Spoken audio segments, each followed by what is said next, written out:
this edition of Good Day Chicago. Tune in to Fox Local to watch Chicago Now, which starts right at 10 o'clock. I guess Bodie is at the neighbors throwing their rocks around. Your son?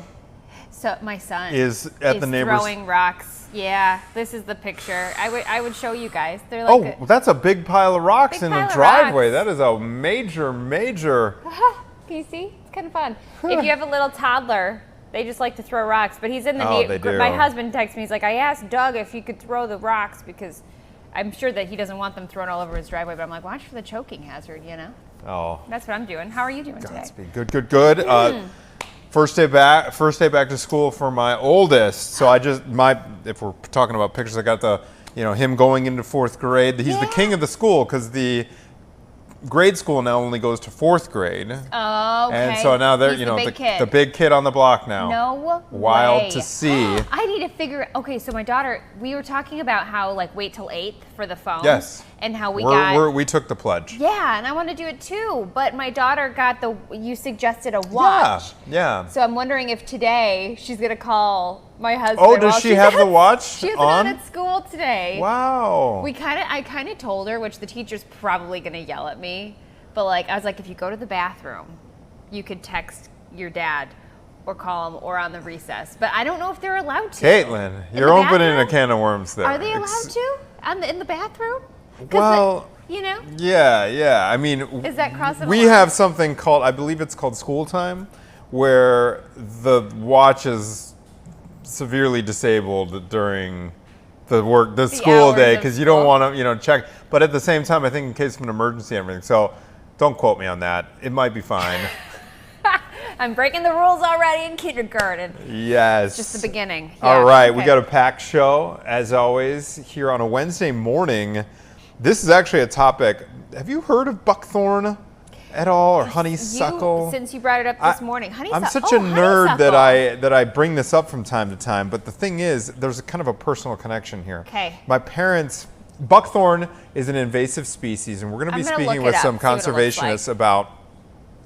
It's very nondescript. It's a shrub. It was introduced. My understanding is it was introduced to the United States from Europe, where it was introduced as a privacy shrub, okay? But it is spread, it spreads like wildfire because birds eat the seeds and then they poop out the seeds everywhere. Wait, these are pretty. What's wrong with them? They're fine. Is that what it looks like? Like bushes, kind of? They just look like nondescript green shrubs, but they can grow 15, 20 feet tall. And the problem is that it's not that they're unattractive, it's that they simply take over and they elbow everything else out. So all the native species get muscled out. So it's taken over 80% of Chicago area forests. That's how pervasive it is. So now with the forest preserves being overrun, there's an effort to get these things under control, and we understand that there's new hope in the fight against this invasive species spreading. And the reason there's a personal connection is because my parents bought big old plot of land when they downsized from their place in Chicago. It's a small house, but on a big plot. Yeah, sure. And 80% of their acre and a half was covered in buckthorn, and so they had to have goats goats would have been great.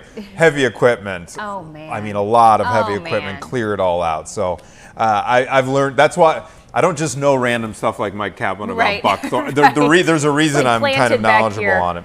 Yeah. And then another cool topic we're going to be speaking about is, you guys may have seen across your social media feeds, this couple that they're big Sox fans.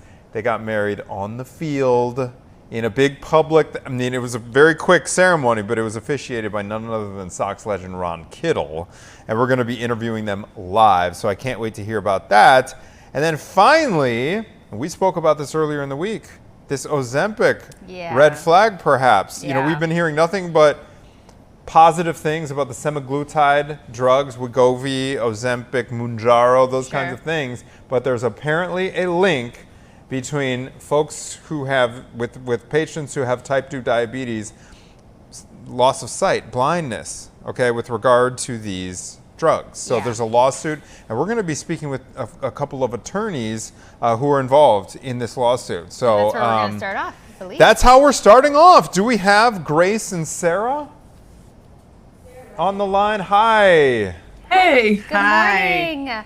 Thanks for joining the show. Appreciate it. So, I hope you're doing good. Can you guys hear us? Yeah, we can. Got Thank it. you All for right. having us. Okay, let's dig in here.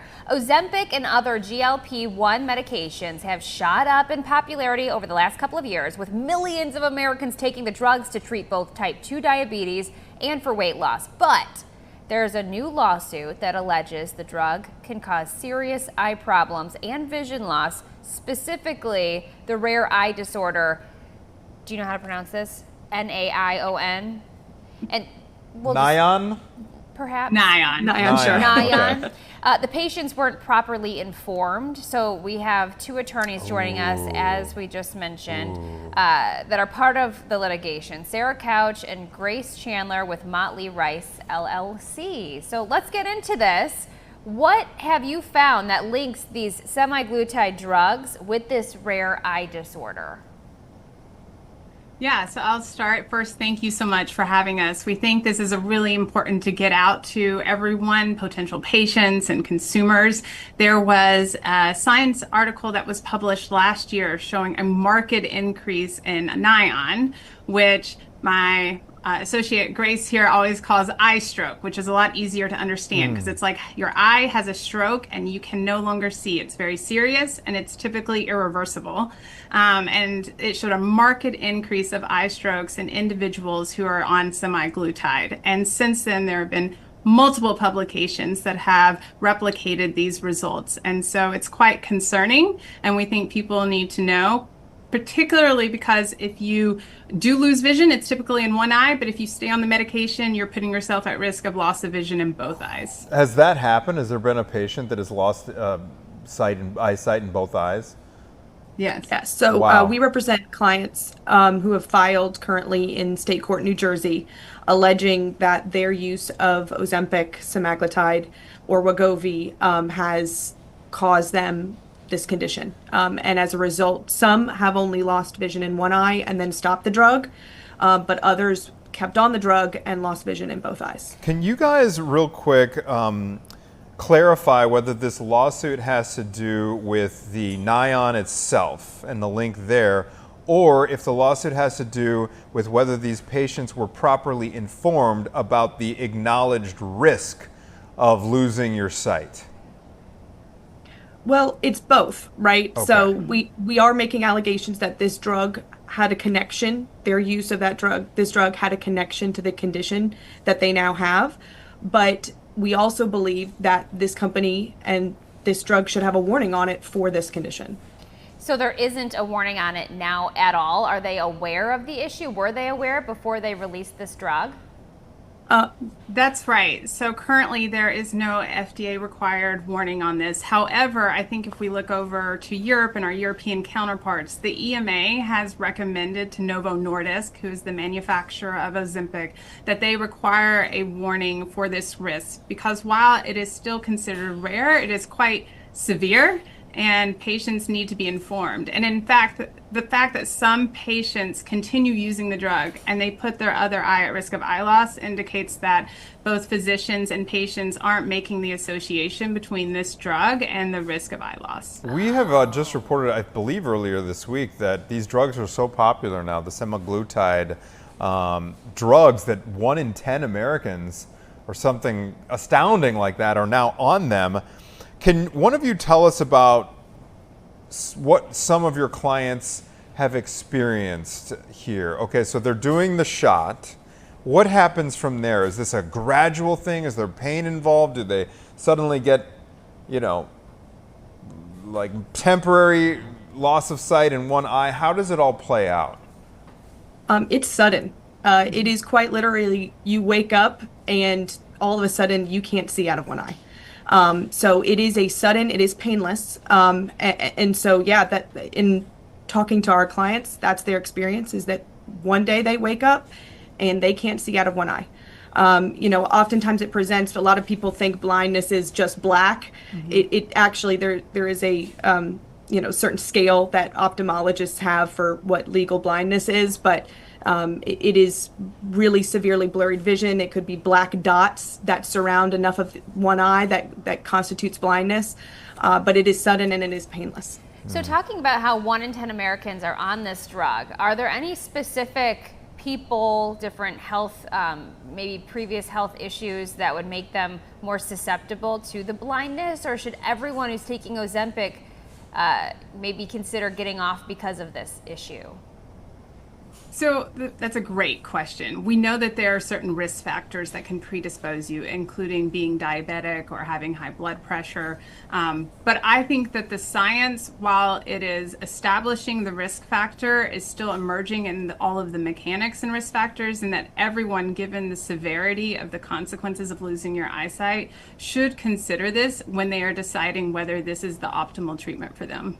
And they should have the ability to decide that by being informed about the true nature of the risk.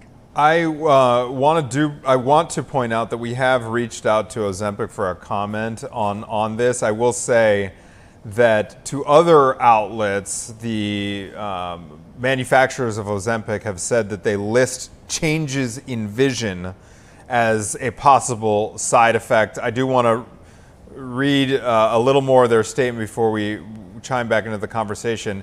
As part of our routine safety review process, we have ongoing discussions with regulators regarding potential safety topics, and we will continue to review data, including any data regarding ophthalmic issues. So that's all we know at this point from the company itself. Changes in vision, though, does that go far enough to describe this as potential side effect of changes in vision? We don't think so. We think that the blindness that we're talking about here and that our clients are experiencing is not a side effect. It's a lifelong complication. Grace was just telling me about how one of our clients, in order to maneuver around his home, they have to have ridges on surfaces so that they can feel, how to start the microwave, and they can learn to modify their lifestyle. And so to us, it's very severe, and it goes well beyond. I don't think most patients or consumers, when they hear changes in vision, are going to associate with the lifelong complications of severe vision loss. So speaking of side effects, with all of these people, again, taking this drug, I'm sure we're going to see more. Have you heard of anything else aside from the blindness that people are complaining about as a side effect of these drugs? Yes. So there are additional vision problems that have arisen. There was a new study that came out within the last few weeks that discussed other potential vision complications.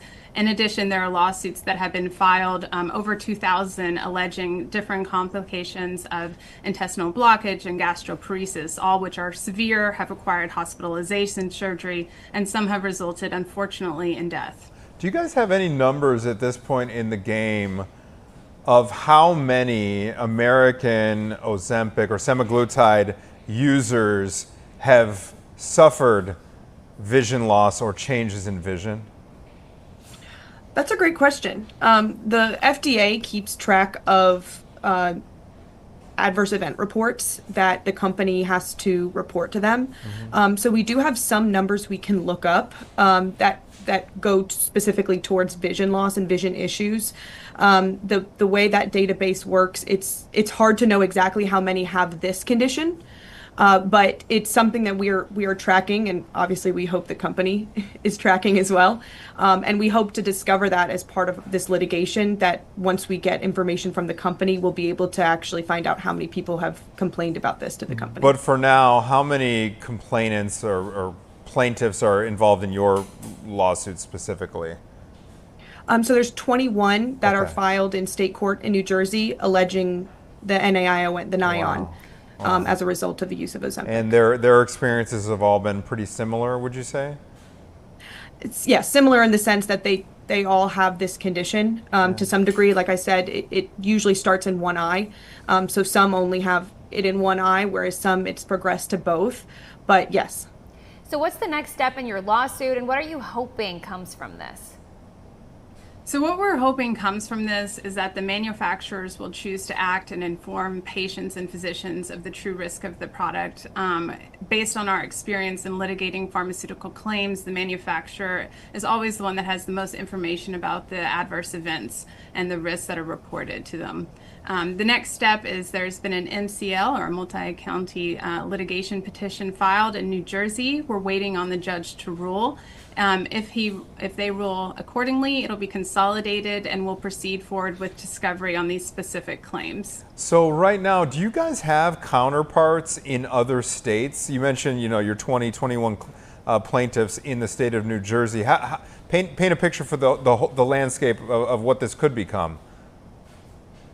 Yes, for sure. So there are currently other vision loss claims that have been filed in various state courts. The Novo Nordisk, the manufacturer, is headquartered in New Jersey, and we think for a lot of reasons that makes sense as where we need to centralize the claims. And we are working with a host of co-counsel across the country to centralize the litigation there. So I would anticipate that is where the primary NION cases will proceed forward, and it'll run parallel to the MDL claims that are already existing in Pennsylvania.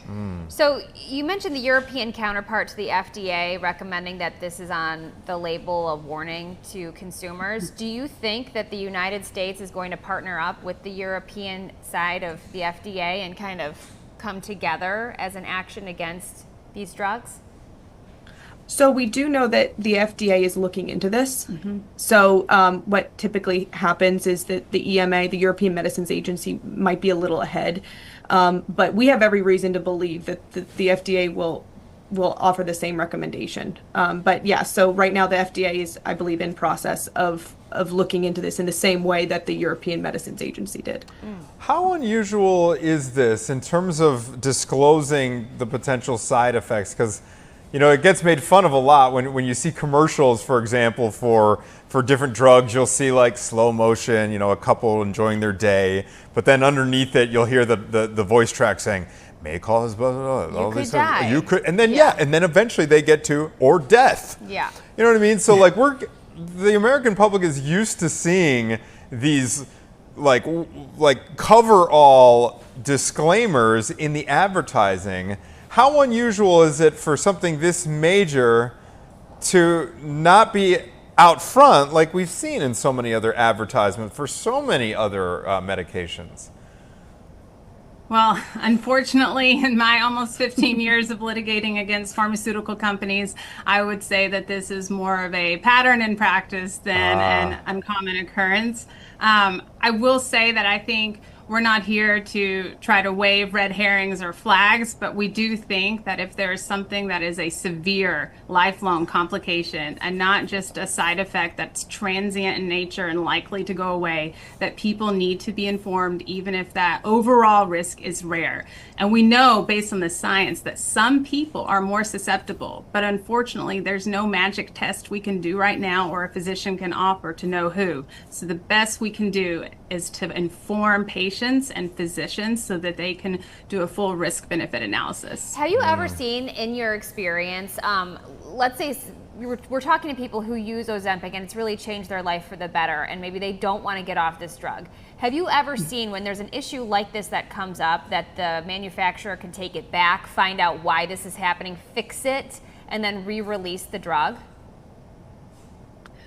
I would not say re-release the drug. So typically what happens is the drug is helping a certain population of individuals, and what they realize is that there's another population that is more susceptible to the risk. And so for a lot of reasons, for example, we don't advise a lot of drugs in pregnant women, right? Because we know there's additional risk to the growing, developing baby. And so I would anticipate what would more likely happen is they would say, we would not recommend this drug in these populations, whether it's based upon age, diabetic, some preconditions, because the risk of blindness outweighs the benefit of the drug. Because don't forget, most people stop using these drugs. And they're not a miracle. They don't change your metabolism. They don't change the way your brain works permanently. If you stop using it, you lose the benefits. And most people stop using it within 1 year. Okay. All right. Grace Chandler and Sarah Couch, thank you very much for getting us updated on the lawsuit that's unfolding here. We appreciate your time. Keep us posted. Thank you so much for having us. All right, we once again want to mention that we have reached out to the manufacturer of Ozempic for a comment on this. I suppose it's pending litigation. They do have a warning on there, or some kind of a label that does say changes in vision. Does that go far enough? I think that's a big question. All right, we're going to take a quick break, Caitlin, but when we come back, we are going to be speaking about these wildly invasive shrubs that are taking over parkland, forestland here in Chicagoland. It is called buckthorn and honeysuckle. Could there be help on the way in the fight against this invasive species, which is crowding out a lot of the native, not the shrubs, not the native species. All right, we're going to be speaking with Lindsay Darling from the Morton Arboretum right after this.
Welcome back, 10:22. So we're not quite ready for our Morton Arboretum interview, but we're going to be talking about, you said buckthorn. Parenting hacks? Is that yes, we're indeed. Going to tap into? Yes, indeed. One Reddit parent shared a clever dinner time trick.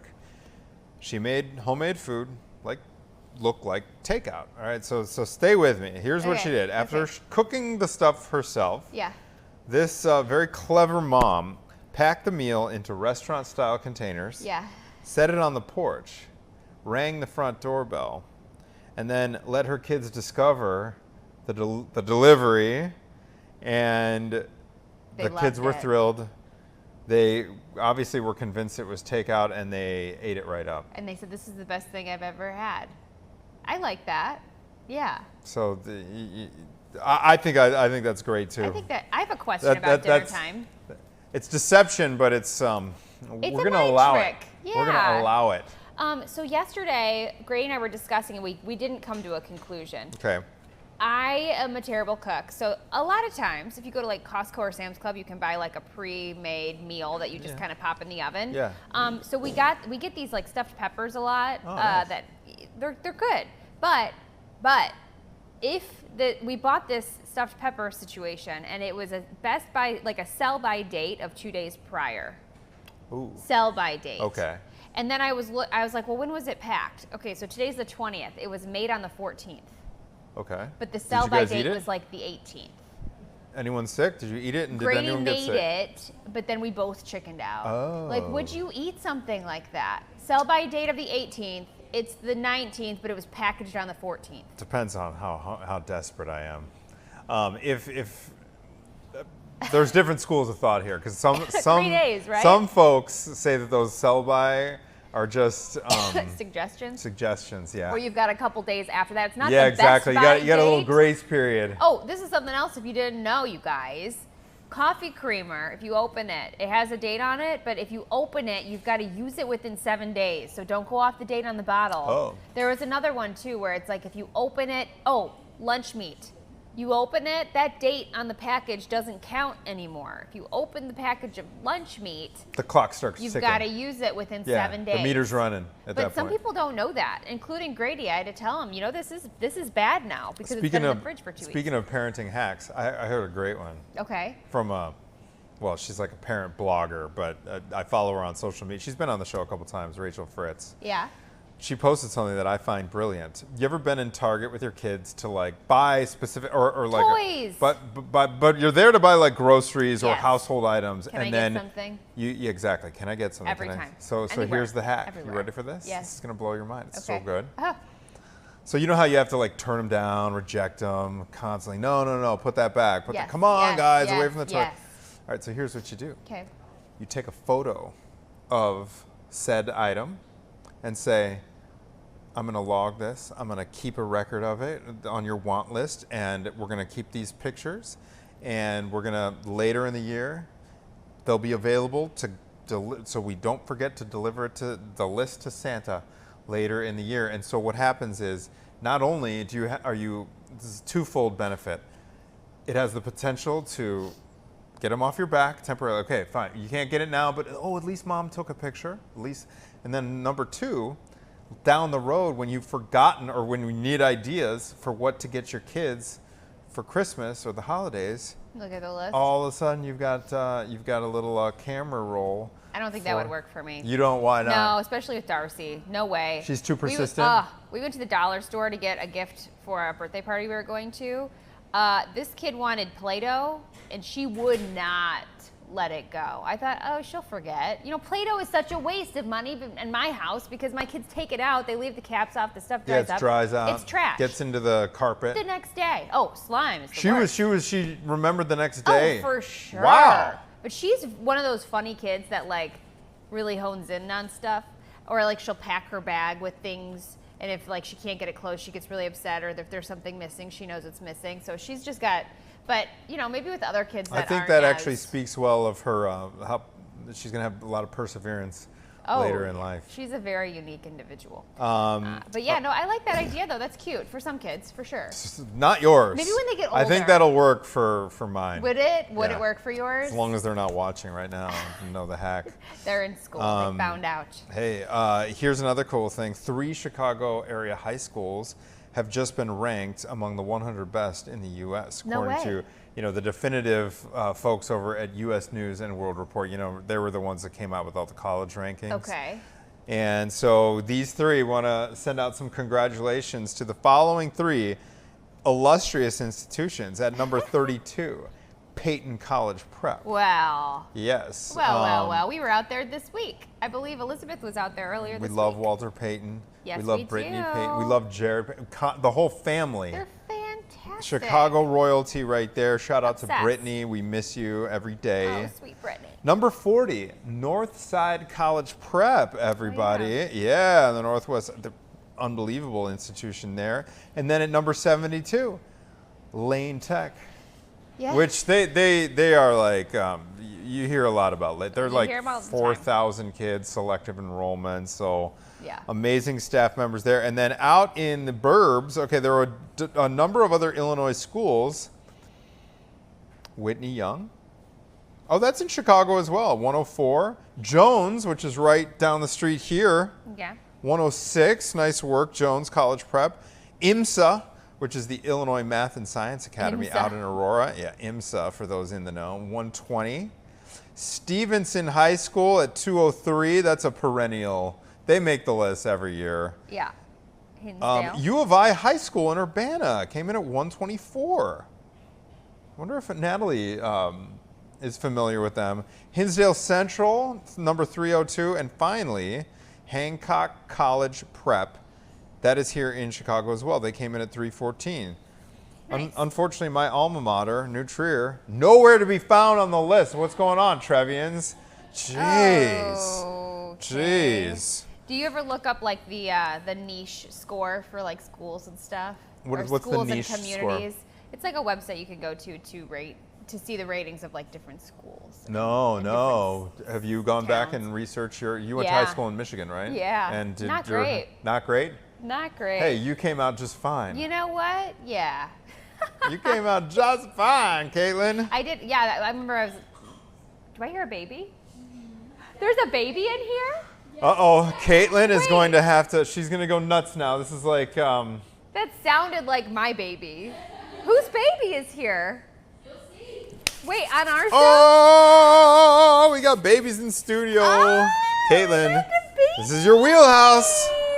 All right, we're going to take a quick break here at 10:30. We're back with more Chicago Now right after this.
That's it. The show's over. Oh my gosh. Oh my goodness. Is it 4 months old? 4.5.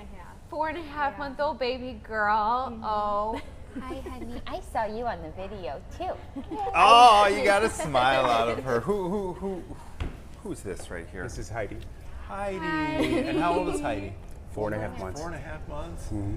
Caitlin just got like. pie. Can you feel? Caitlin, can you feel the dopamine? Just I can the feel my serotonin. ovaries. You're tingling. Don't tempt me with a good time. All right, let's get into it. This is Mark and Christine. How do you pronounce your last name? Igarto. Igarto. So some weddings are unforgettable. This one was a real grand slam. Yes, it was. Earlier this month, during Bill Veck night at Guaranteed Rate Field, two die-hard Chicago White Sox fans tied the knot right on the field in front of thousands of cheering fans. The ceremony, officiated by Sox legend Ron Kittle, lasted just 60 seconds, but I cannot focus with this beautiful child next to me. Left a lifetime memory. So joining us this morning is the family to tell us all about it. How did this happen, you guys? Hi, baby. We were Yeah, we were just sitting watching a Sox game one night, and they had like a QR code that came across the TV about getting married in 60 seconds. Oh, no and, way. And so we I think I was painting my nails, and he was finishing up work, and we looked at each other, and we were like, we totally should let's do it. Were you already engaged at the time? No, but yeah. But we've known each other. Yeah, we've known each other forever. We were, neighborhood babies together, so we've we've always been with each other, and it's just one of those things. We have a child, and the timing was right. We looked at each other, said, let's do it. We came up with a quick summary that really was just our story, and it was enough to get the job done. So when they called us and told us, like, hey, congratulations, you guys won. You have 12 days to figure this out. 12 days to figure. So what was the process after that? Like when you knew you won and you had 12 days before the nuptials, what'd you do then? Was it like calling around, like, hey? We instantly started calling our friends and family, and then obviously we had to like get a marriage license, rings, tux, dress, like the all whole nine yards. The whole things, So this was kind of a good way to save some money, you know? Yes. So did you get a number of tickets Nothing for people motivates to like come? a deadline. Right? That too, right? For people to come and be invited? We got 40, but we had 150 people show up. No So way. Robert Clark over with the White Sox ticketing helped out big time. What they did, him, Thomas, Lots Peach, Madeline Hamada, they basically were wedding coordinators outside of their regular job duties. Oh my gosh. And they went above and beyond. Section that they were sitting in, or how did it work? Were they scattered throughout the ballpark? Well, we had the stadium club rented out, which fits 250 people. Okay. We had everybody come down. We had everybody come down at the second inning and take up the spots that were open over in the center field area to help cheer us on. Heidi cannot take her eyes off. I'm obsessed. I am obsessed with your child. Okay, so talk about nerves. Hi. When you guys were up there and everyone is watching you, the camera's on you, what did that feel like? It was, I was nervous for sure, but it's like I kind of just focused on him, and then, but like hearing everyone cheering us on in the stadium, it was really, really cool. It was an awesome experience. You can see Ron Kittle right there. He's behind the camera. That's Ron, right? Yeah. Okay, he's a big dude. What was it like having him be your officiant? He was awesome, amazing. He had a lot of funny jokes. He was just goofing around with us, trying to lighten the mood. Super sweet with her. Yeah, everybody was super sweet with her. And, you know, everybody in the White Sox organization to help us be part of Bill Veeck Night, MLB history. Actually, I think my favorite part was Nancy Faust being there. Oh, yeah, we didn't realize she was going to be there until like Thursday or Friday. And then when we had a song requested for while we were walking off the field, once we found out she was there, we came up with a song that was like that she could really do for us, which was Chicago Saturday in the Park. So it was awesome. Yeah. Like that was probably when you rewatch the replays and you hear that with me walking off the field with our little Heidi here in the background. It was it's an amazing moment. Getting into the tunnel with our family that was there was really, really emotional. And then the rest of the time, you know, being with the White Sox family, welcoming us there, and it was just a beautiful day. Did they say that they're going to welcome you back every year for your anniversary? Well, because they should. I don't know if they're going to have to give us an invite, but I think we're just going to show up on an do it outside. anyway. That's an excuse to go to Wright Field. All right, you mentioned you guys are neighborhood sweethearts from when you were little kids. Babies. Where did you guys all grow up, and were the Sox always a thing in your guys' households? We grew up in Frankfurt, and literally our backyards like butted up against each other. So and my maid of honor was actually the other family that we grew up with. Really? What is your? Well, I want to ask each of them. What is your earliest memory of Mark? Oh my god. Earliest memory. We just always playing like in our backyard together. We would get in tomato fights. So like all of us kids, there was like tomato plants, and we would just all like throw tomatoes at each other. So that was memory number one. For Him sure. in the backyard. How about you, Mark?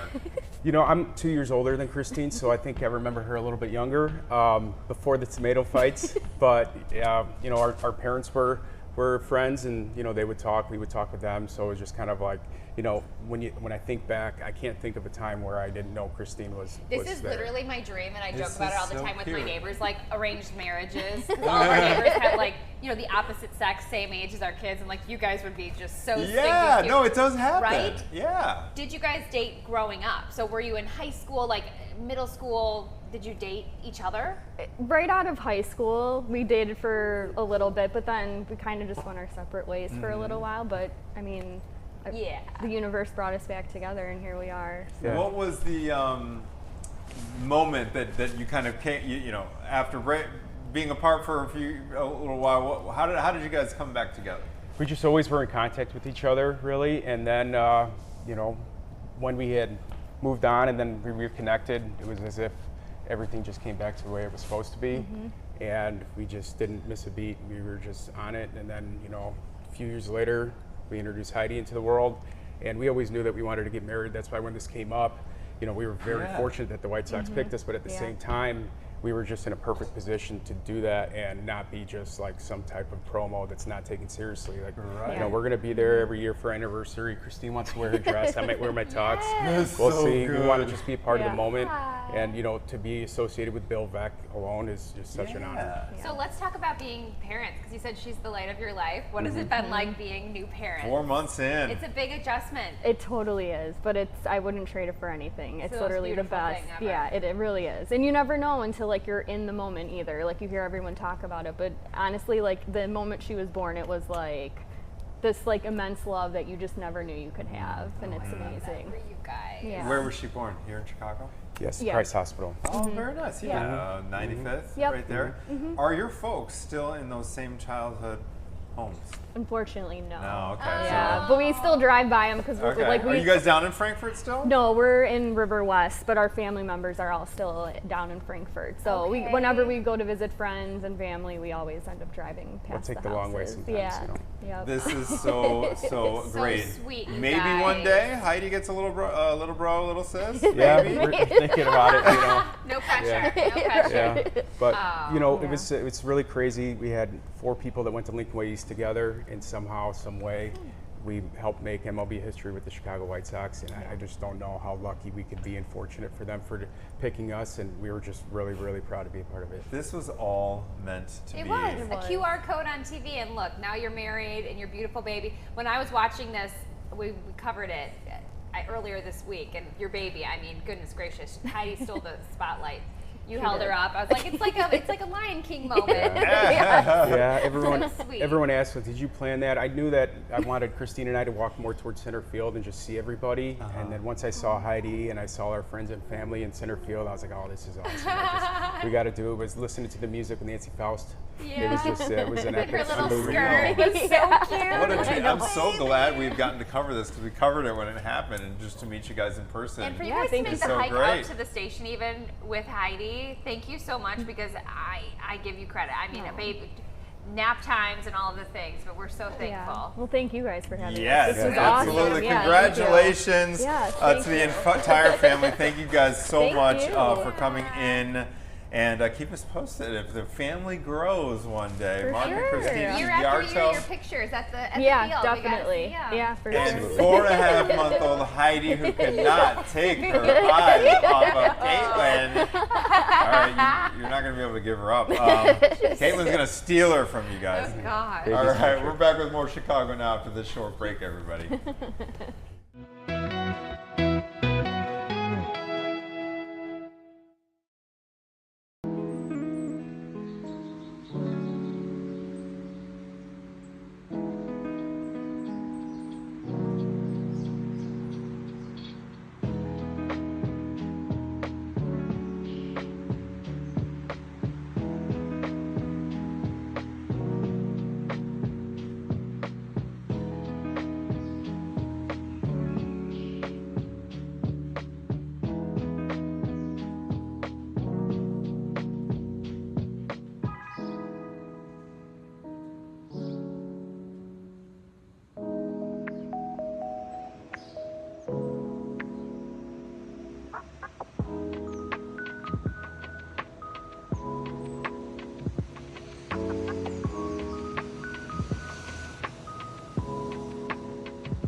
I was telling Nancy, Okay.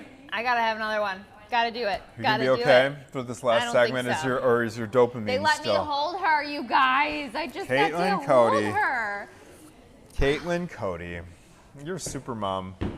My heart. I know why you were put on this earth, not just to keep Chicagoland safe with weather reports. You know what? That's what I told Grady. I said, listen, I have a feeling that we're supposed to have it. He's like, we're good. I'm like, I feel like. And he's like, maybe we're good? One more. Maybe one, just one more. Just one more. It's only a couple hard years, and then you're past it. What about you guys? How did you know you were done? Oh, I knew. You knew. I knew. Grady says the same thing. He's like, I'm an old dad. I don't want to do it again and be. All the way back to the 1 yard line. I mean. I know. So it's like, I mean, you're never at the goal line, but like you get through. When you're done and changing you can just be like, diapers and wiping butts, and then all of a sudden. But back we're still to wiping the butts. I know. I'm wiping. I wipe an occasional butt. Yeah, as well. I mean that lasts for way too long. Yeah. I feel like that's something they don't tell you. You'll be wiping butts till they're 6. But I know. They say when you know, when you're done, you're done. I don't know. You don't have that feeling yet. Well, I was talking to Elizabeth about it literally yesterday, and she's like, I just feel like nobody's missing. She just has this feeling like her that family no one's is missing, complete. and you don't have that like sense of closure yet. Yeah, you would just keep I think having I'm kids. playing with myself. Like I'm giving away all the baby stuff, but like in the back of my brain, I'm like, just one am more. I done though? No. My dad is one of 9. We're not doing that. My dad is one of That's 9. beautiful. Isn't that wild? That's another level. Yeah. I feel like people used to have more kids when they were more affordable, maybe. I don't know. Because my mom's one of 4, and that's rare these days. And I'm so irresponsible in that aspect. I'm like, I'm not thinking about the finance issue. Oh man, yeah. Kids. Worry about it later, but that's the right attitude, though. We're just. I mean, we could have a roof over our head and just. But totally. Grady's whole thing too. It's not even so much him. He doesn't like the pregnancy and the birth part. You know, we're talking about C-sections and stuff. Oh, it freaks right. him out a Yeah. little bit. That's the unfortunate part. If we could just skip that part and just get straight to the baby. That would be ideal. You know. Right. Okay, we are almost to 11 o'clock. But before we get there, we have a very special guest. We've been talking about him all week. We are talking about Riot Fest founder, Riot Mike, joining us now over Zoom. Riot Mike, so good to see you. Is the tattoo, is your new tattoo visible on Zoom right now, or is it covered? It could be. Hold on. Okay. The Stamos? Oh, I'm excited. Yes. Is it real? Is it real? Oh, it's very real. It's very real. Okay, lick your finger and wipe it on there. It is real. Oh. Okay. Dedication there. All right. Riot Fest now in its 20th anniversary. Back us up on this whole John Stamos back and forth. What were the seeds of that? How did this dynamic all unfold, okay, before we get to some of his parameters for making an appearance? So it was 12 years ago. Our Twitter guy, and that's his real name, kind of like tried to get the Jesse and the Rippers to maybe reunite at Riot Fest. So we started kind of pestering Stamos. And instead of having Stamos that very first year in 2013, we built a butter sculpture of him instead. And it kind of just took a life of its own from there. So after a dozen years or so, Stamos is coming. Is that what the butter is on your leg? Because we saw that earlier. Yeah. Yep. That's Butter exactly. Can I ask you a question? Just looking, where are you? That is the most beautiful location. Very cool. Is that your house? It's my office. So the stuff behind me is for kind of I'm collecting all the stuff around the office of the last 20 years because we're throwing it into a museum within Riot Fest. Wow. Within Riot Fest, what is the piece of furniture? It looks like a amazing. It's an old bookcase, a couple centuries old. Yeah, it's awesome. It's not moving anytime. It took a lot to get it in here, but it's beautiful. I love it. All right, so Riot Mike when did you get the tattoo, and have you heard from Stamos since then? He called during it, and so he's seen it. So we out of the demands list, we get to cross one out. What on earth? He thinks it's absolutely stupid. Oh, does he? Oh, I was going to say, was he joking when he gave you this list, or was he obviously sincere? Oh, it's all sincere. We have to complete every single one of those things. And according to him yesterday, there might be one last huge demand coming. Okay, so the other ones, refresh my memory. I know that there is a pizza, right? What are some of the other ones?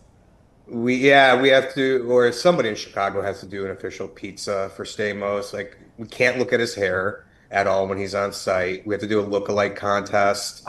Altogether, there's 10 of them. And we have to get a Gibson guitar case, and just have unlimited hummus put in it. While there, we have to get a body pillow of him to put in his dressing room. So yeah, there's a lot of demand. So we're on it.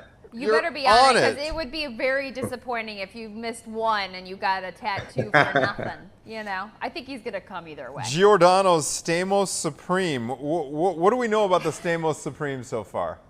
You know, I found out about it on last Thursday when they came out, and I guess there's like a dozen or so pizza places around town who are doing a Stamos pizza. So it's kind of cool to see the culture of Chicago kind of like through pizza, through food, and through music, just kind of get behind Stamos. I don't know, it's awesome. I think it's so cool. I would love to have a segment on Good Day Chicago where if there's going to be 10 pizzerias, we'll sample all of those, you know, and see how they interpret, because it's like a great. I agree. I think there should be an official one. I bet it'll be that we choose, right? Or Stamos himself. Yes. Yeah, he has to taste test them. Okay, so let's talk about Riot Fest week with local restaurant collabs. What are you guys going to have?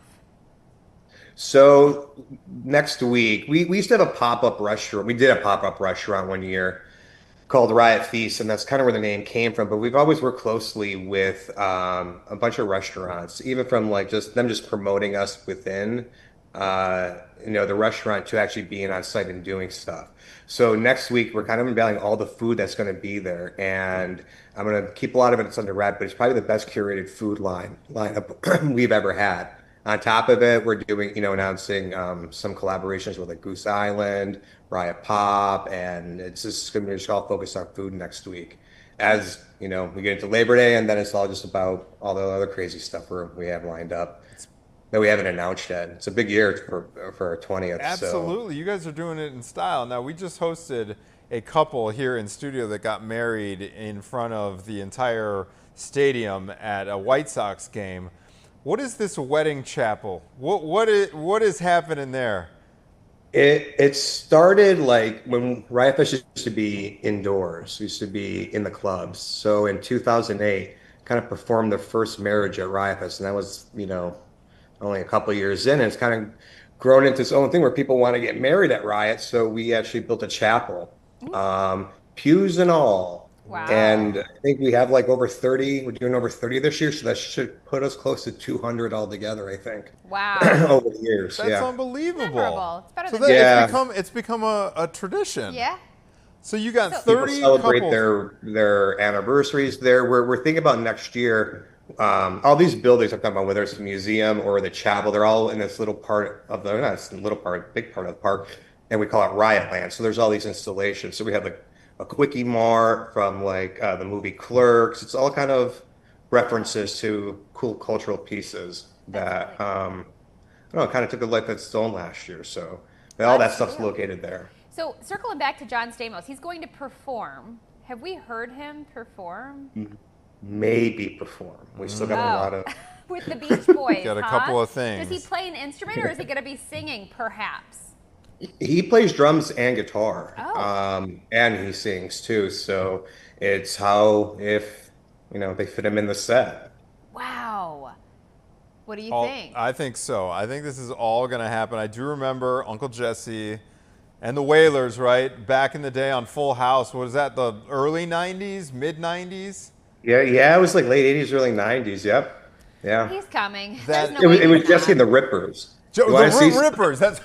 I'm gonna step away. You got to see. So we did an art gallery for John Stamos. Like, I don't know what year it was. Like every year we do one thing. And as I'm collecting all this stuff for the museum, I found a box of all this John Stamos art stuff. So hold on. No way. He's gonna be like, why are you so obsessed with me? Chicago. Jesse and the Rippers. There it is. There it was that is. the jacket you wore? It's so going funny to the museum because there's a couple of episodes of television just they form core memories. I don't know how, but when Uncle Jesse got on stage with the Beach Boys during that one episode, it sticks in your mind. And look at it coming full circle right here in Chicago. All these years later, more than 30 years later. Hey, for those folks who are interested in attending, talk to us about this 20th anniversary and the lineup happening this year. Yeah, the lineup's great. So can't believe we made it to 20 years, but we finally convinced Green Day to play. And we have Blink-182, Weezer, Jack White, the Beach Boys, Weird Al. I mean, it's like 80 bands. I think it's one of the best lineups we've had. And people are really, and we have like, 10 album plays too between all the band, like 10 bands are playing their like kind of quintessential albums during Riot Fest too. So. And what is the current ticket situation, Riot Mike? I think there's some 3 days left and some VIPs, but everything's going pretty quick. I think everybody's down to celebrate with us this year. So can you shout out a couple dates for when these are happening, the Feast and the Riot Land? Yeah, so the Riot Feast announcement all starts, like all the food stuff for Riot starts next week.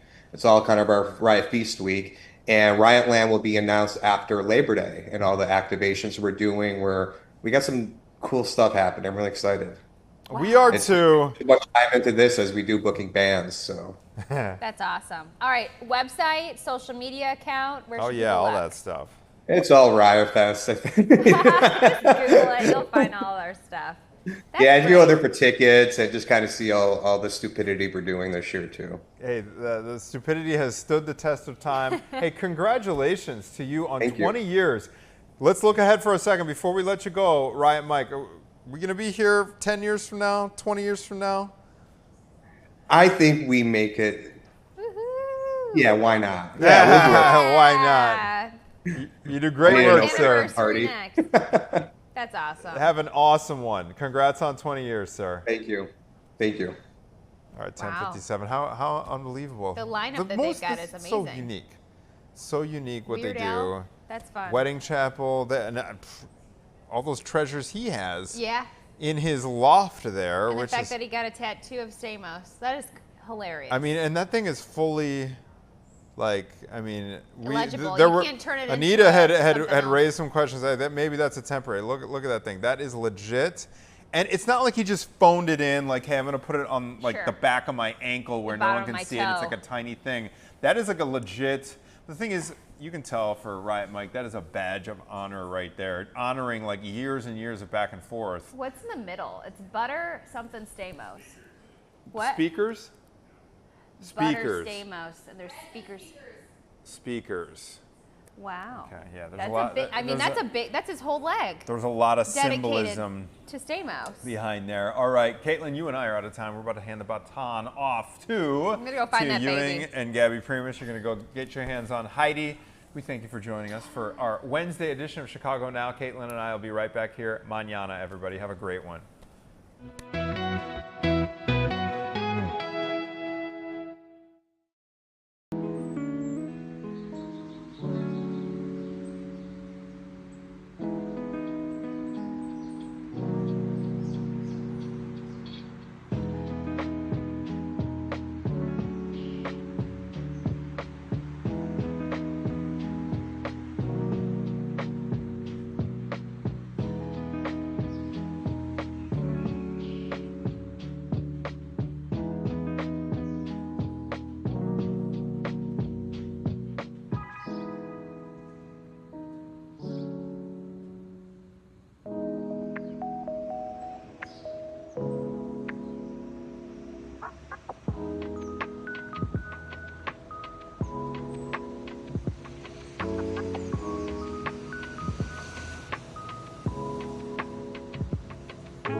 are watching Chicago. I got a little confused because I'm like, where's the TV? No, me too.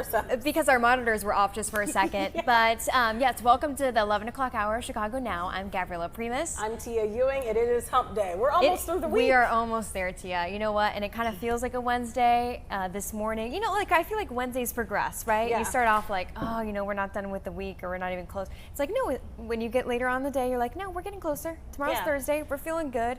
I was telling somebody today that I love waking up. Like every morning I get excited about a new day because at least you woke up. It's a brand new day. You're healthy. You know, you gotta look at the positive. I think everyone needs a little bit of that. That's a good way to look at it because we are so blessed to be sitting right here. We are. And to work where we work, to live where we live. Yeah, it's just a great day. Okay.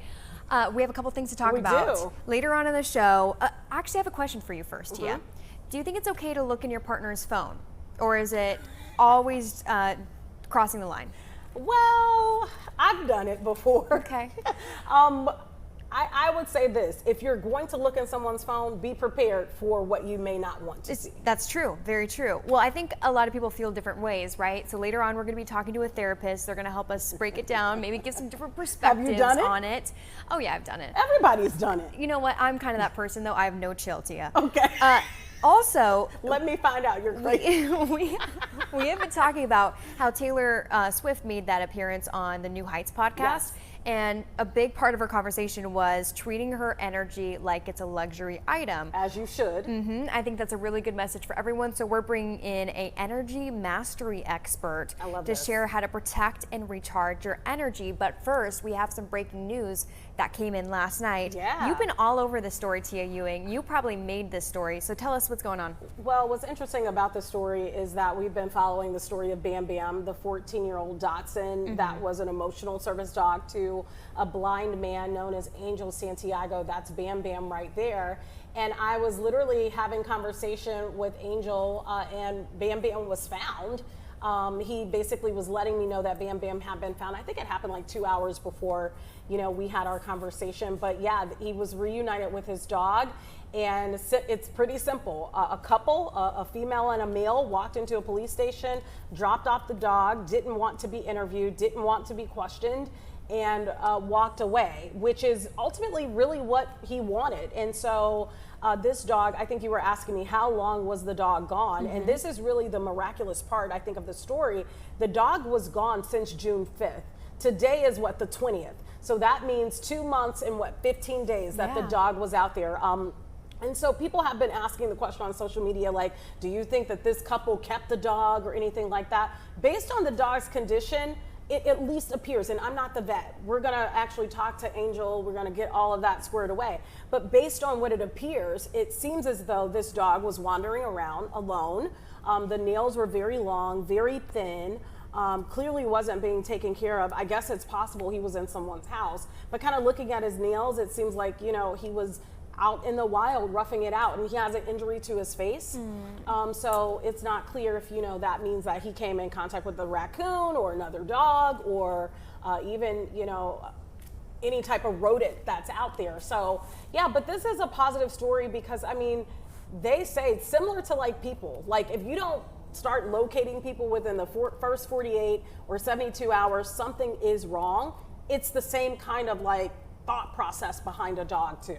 And this dog is used to being cared for. He's not, you know, used to being out in the wild. So I'm happy that it's a positive reunion, and I look forward to talking to Angel in person because we did talk last night.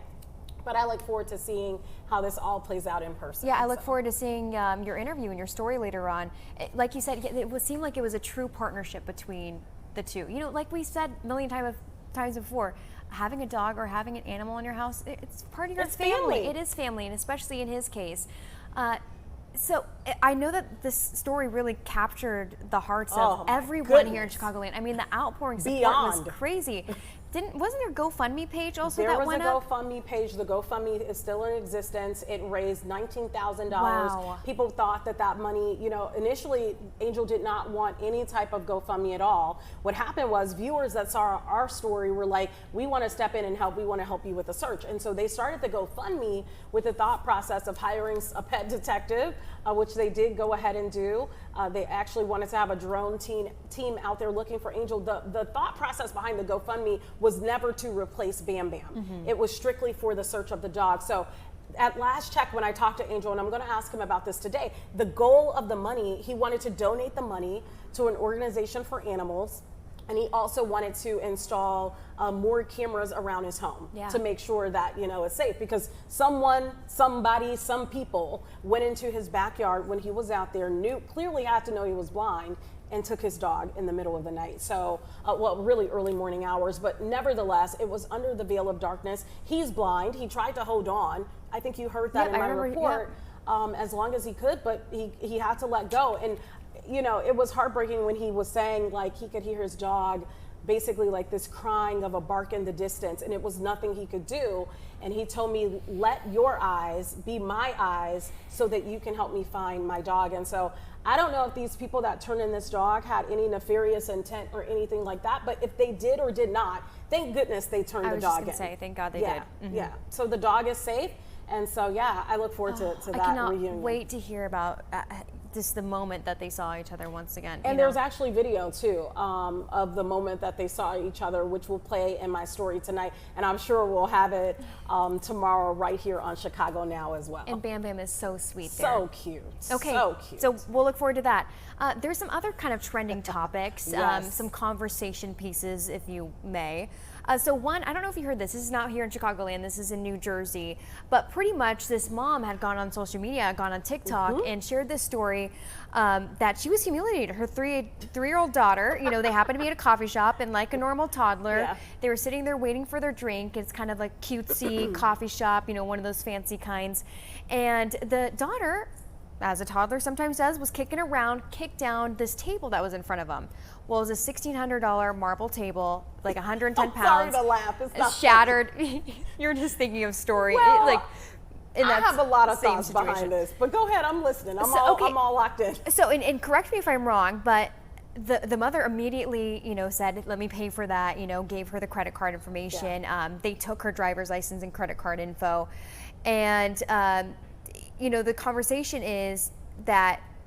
Well, it was an accident, right? It was an accident, and you tell me. I'm just. Well, first of all, we have a photo, I believe, of the table, and I would love to see. Video? I believe we have photos of the table, and I look forward to seeing the photo because it's not necessarily a table. Well, it's a piece of art, essentially. Is that kind of like what they're saying? Marble table? It's a console table. It's not like a true sturdy table. Well, I have a lot of questions. Let me tell you this. So I am a fan of marble. So I'm very happy that we're talking about this. If this is real marble, which I guess that it is for that $1,600 price tag, marble is heavy as all get out. If you and I had to move a small marble table right now, that table, I would need you on the other end. Because marble looks like it's light, it looks very decorative, but marble can be very heavy. So, with that being in mind, that child wasn't just doing a few kicks.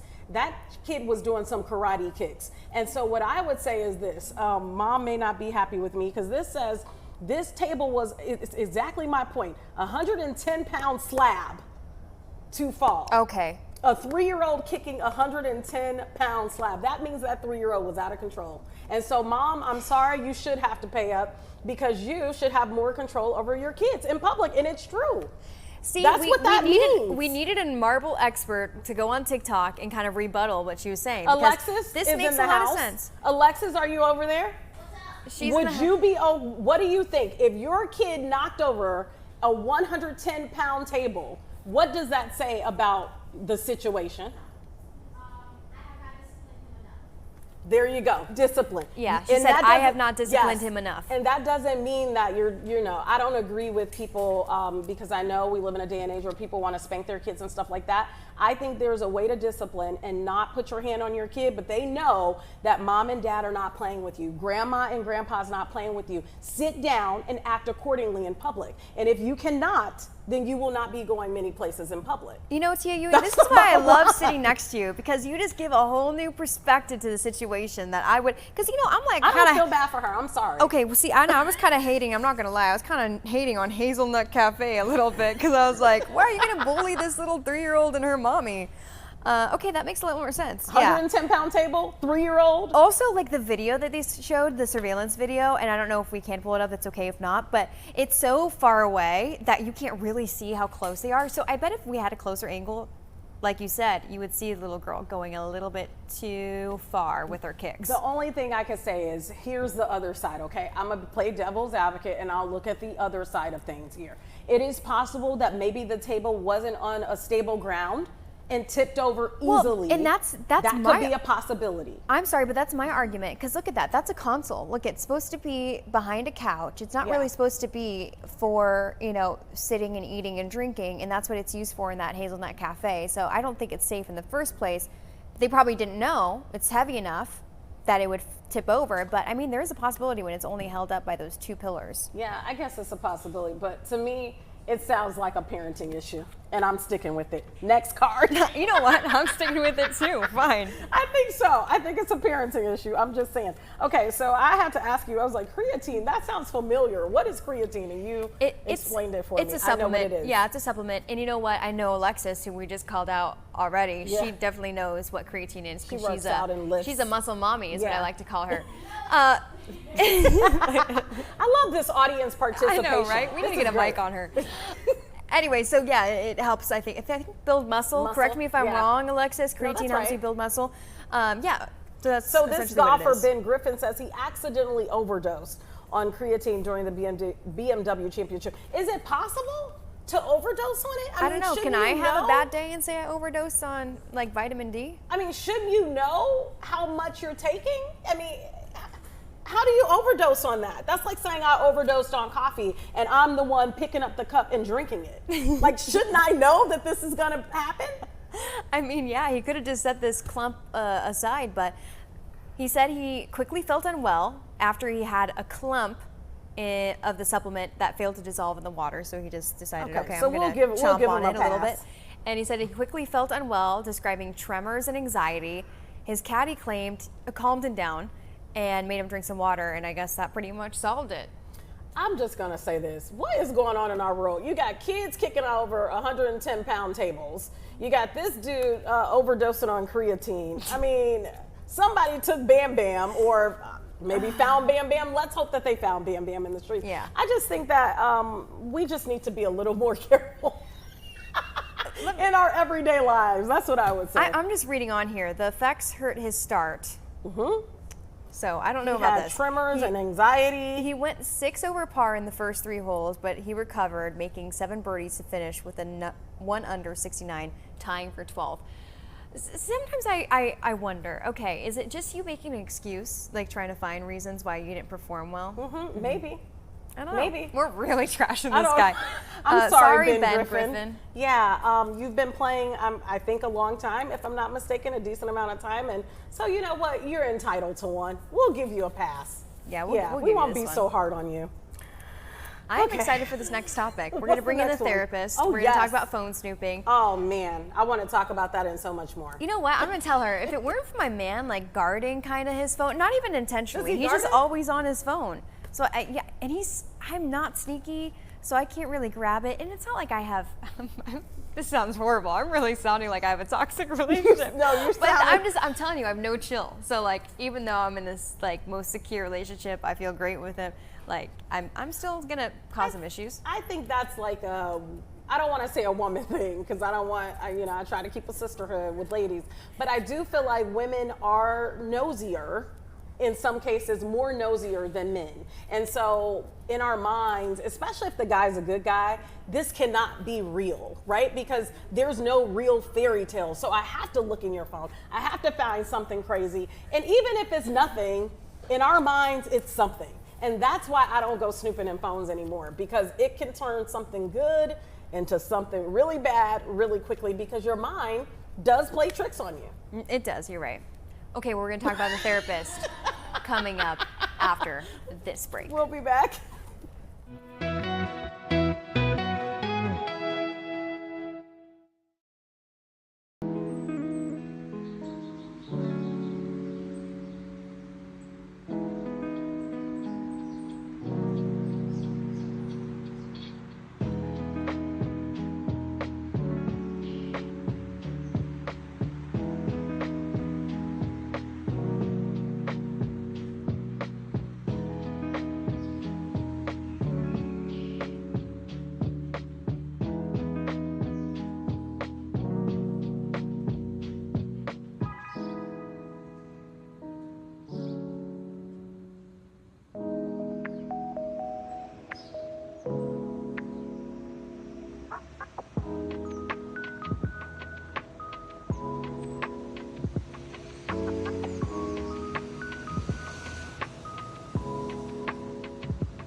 Back. This is for all of you wannabe detectives out there that want to snoop in people's phones. We are talking to therapist Amy Morin about this exact topic. This all really came back into debate because of Love Island. Did you see it? The Love Island star Janae discovered some offensive and incriminating texts on her fellow cast member and boyfriend Kenny's phone.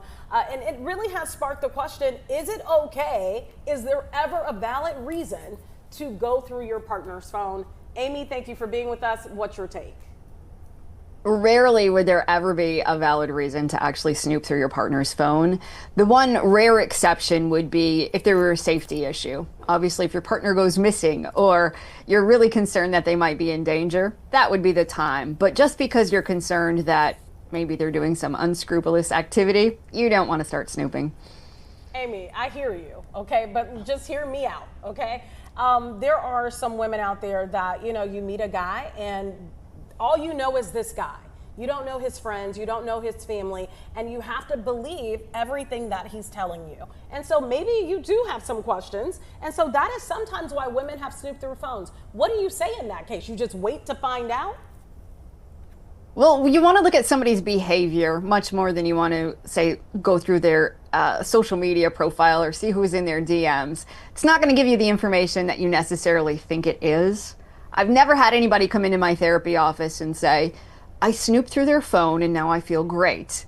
Instead, it often creates this cycle where people say, all right, I didn't find anything today, but next time they're in the shower or next time I find their phone unguarded, I'm going to look again because I didn't look through this other social media profile. And it creates this cycle. So what you want to do is have open and honest conversations where you ask the right questions and you get to know somebody, and then you take a look, like, is their behavior in line with the words coming out of their mouth? We want to make sure that people are authentic and that they do what they say they're going to do, and they show up, and they're reliable, and that they're honest. That's how we build trust. Gabby's over here shaking. See, no, and Amy, I agree with everything you're saying. It's just funny because, like, I'm in the most loving, secure relationship, but I'm just a curious person sometimes, you know? And so I'm just like, would it be a disservice to myself? You know, like, I haven't even had an urge to look in the last, like, maybe 3-4 years, but still, like, would it be doing a disservice to yourself if you did find that out and you continued?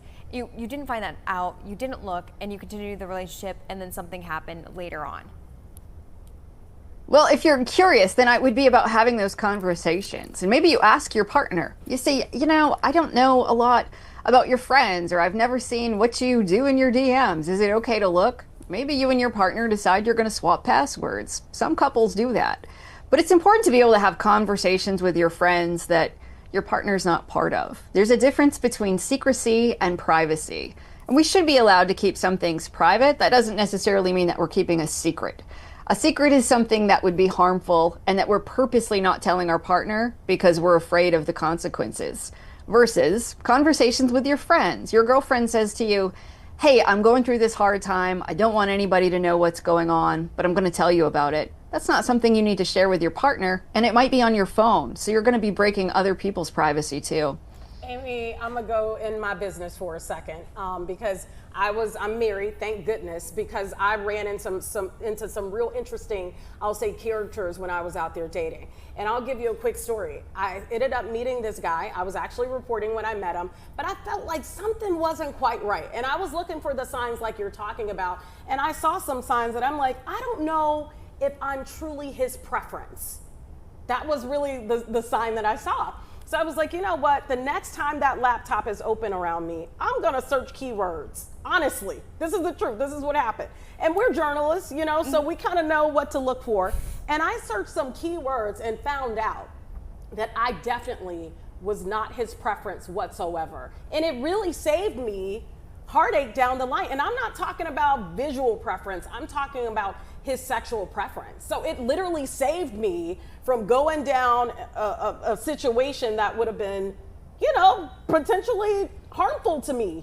Not just my emotions, but who knows how that could have played out. What do you say? So, I should have never looked, or maybe the signs kind of, because I kind of saw the signs like you said. Two things with that. Number one would be you saw the signs. Sounds like you had some intuition that something was off, but you didn't dare trust your intuition until you had proof. But maybe moving forward, what you learned from that is my intuition's better than I think it is.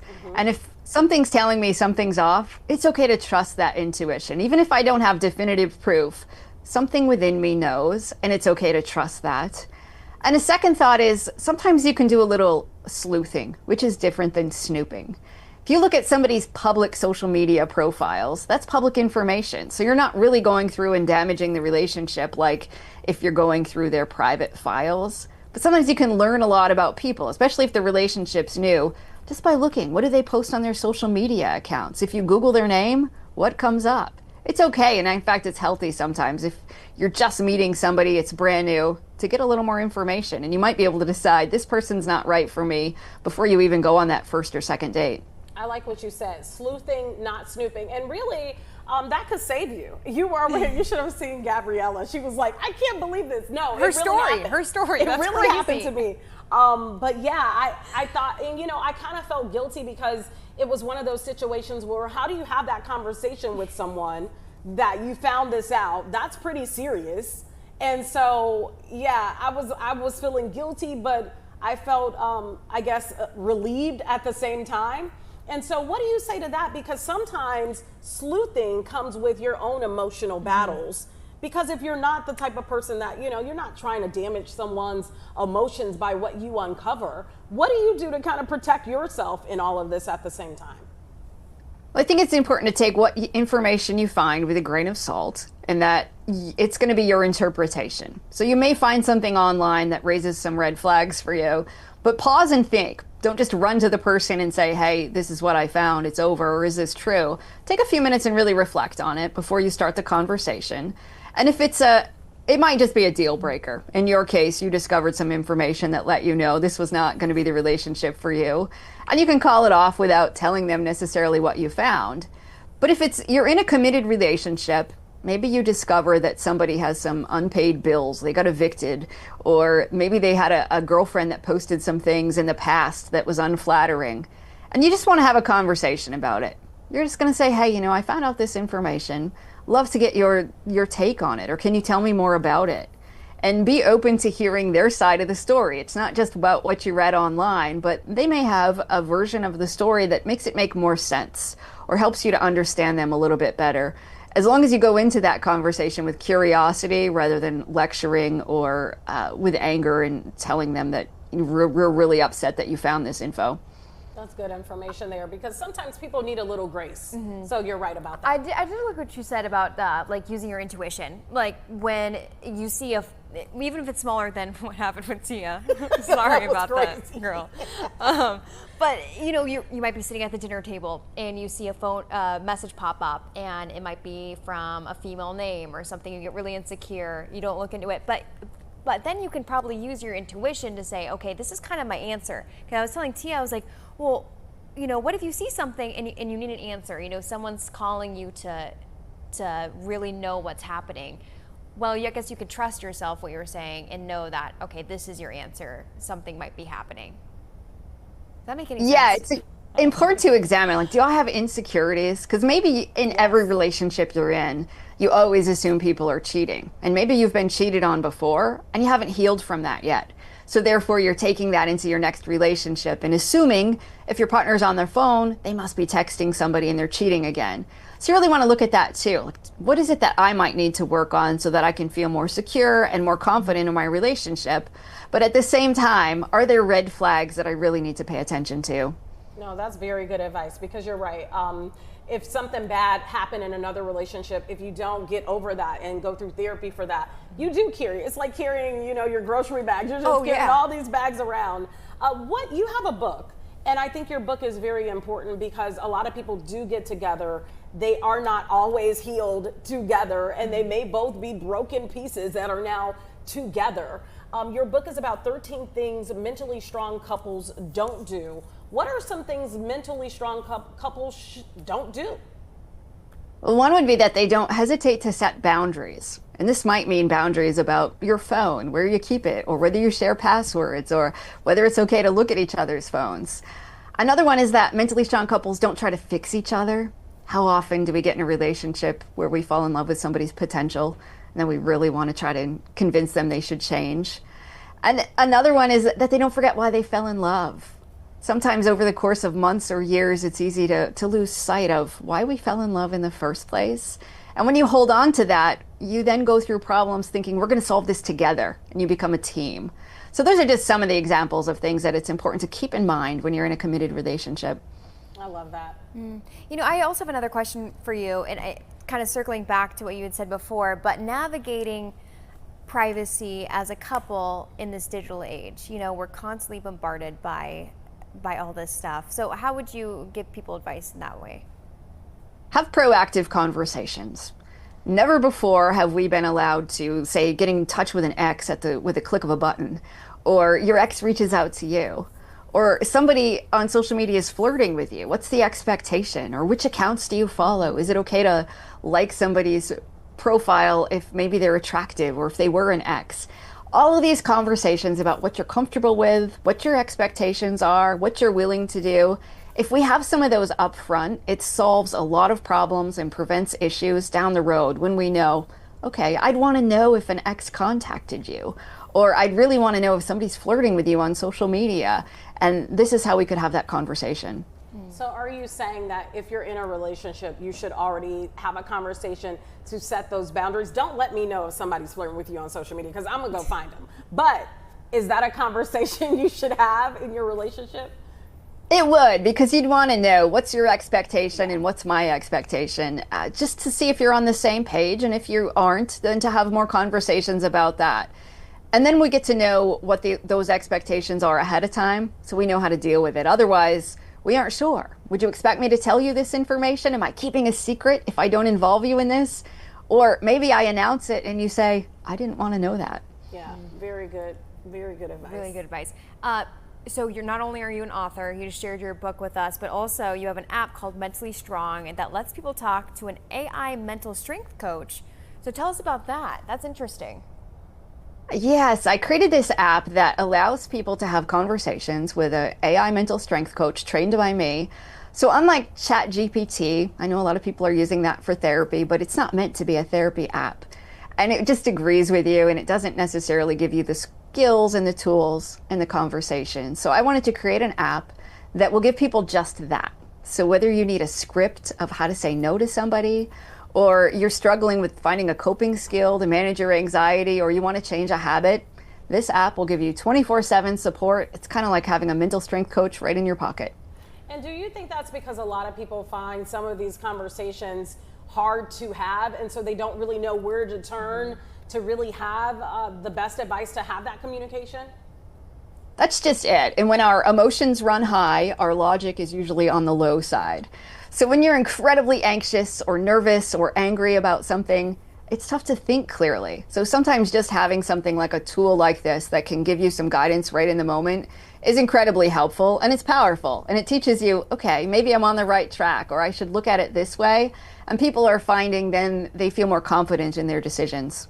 What do you say to people that, because I know there's people out there, and I used to be one of them, and I think it was really maybe partially my career too, that made me want to always know. I want to know everything. That's what I'm saying. And so it was hard sometimes to turn that off and just exist in the world and not try to find out, not look it up, not go for the information. What do you say to people that have that problem? Because I'm sure we're not alone, where they're like, it's almost like a temptation, like a little, like chocolate just sitting there. Do I take a bite? The phone is just sitting there and you want to snoop. What do you say to people that are in that position? And you're certainly not alone. I think a lot of people struggle with this. And I would say that is an amazing opportunity to work on yourself, because you get to figure out, how am I going to manage these uncomfortable emotions? Whether it is anxiety or it's just a lot of curiosity that you just can't take that moment to say, I'm going to satisfy it.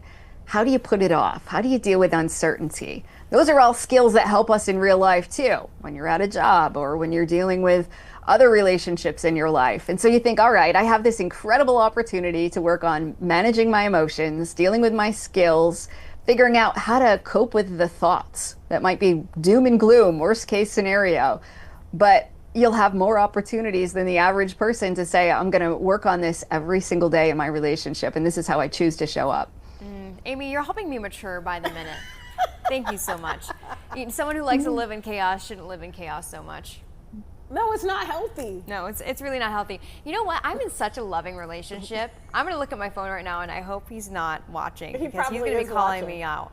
He hasn't texted me. Let's see. Maybe he took a bathroom break, but he's watching every day, so he missed a really interesting conversation. I'm happy that he missed it. Me and too. Hopefully he doesn't watch it back. I have a quick question for you, and I'm not going to call out my friend's name, but I do have a friend that did snoop through someone's phone, found out some really bad information, brought it to the person, said, hey, let's talk through it. Immediately? And not immediately, kind of cooled down, kind of worked through it, but decided, I don't think this is something I could live with knowing and not confronting the person I'm in a relationship with. She confronted the person, and the person did not want to have the conversation. What do you do if you're in that situation? Do you end it? Do you walk away? And that is one of the problems, right? Because you think, all right, we think we're going to get satisfaction from snooping, but rarely does anything good come out of it. Yeah. Because you're either going to find something that you didn't necessarily want to know, or you're going to uncover something that you then have to live with knowing this information.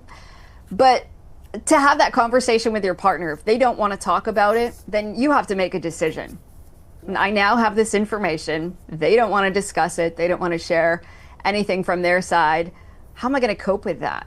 What feelings does it bring up for me? And how do I move forward with this relationship? Is it something I can move forward with, or is this going to be a deal breaker because we can't talk about it? And you might need some individual therapy for yourself to help make that decision if you're really struggling with it.